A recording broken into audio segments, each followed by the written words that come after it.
اللہ تعالیٰ کا شکریہ ادا کرتا ہوں کہ اس کی باقاعدہ 11 مارچ سے لے کر آج تک اتنے دنوں بعد دوبارہ بحالی ہوئی ہے، اور یہ میسج دینا بعض لوگوں کے جو عزائم ہیں کہ پاکستان میں تمام زندگی مفلوج ہو جائے، ہر قسم کے ایکٹیویٹیز بند ہو جائے، تو اس کو کبھی پاکستانی قوم کامیاب نہیں ہونے دیں گے۔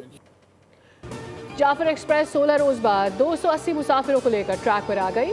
ٹرین راولپنڈی ریلوے اسٹیشن پر مختصر قیام کے بعد کوئٹہ کی جانب روانہ ہوا۔ ٹرین کو 11 مارچ کو دہشت گردوں کے حملے کا سامنا کرنا پڑا تھا۔ پشاور کینٹ اسٹیشن سے امیر مقام اور ریلوے حکام نے ٹرین کو رخصت کیا۔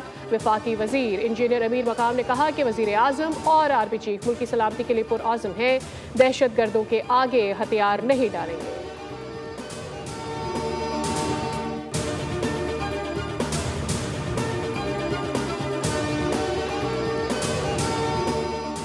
پاکستان نے اقوام متحدہ کے انسانی حقوق کے ادارے کے ریمارکس کا نوٹس لیا۔ ترجمان دفتر خارجہ کے مطابق احتجاج کرنے والے عام مظاہرین نہیں بلکہ دہشت گرد تنظیموں کے کارکن تھے۔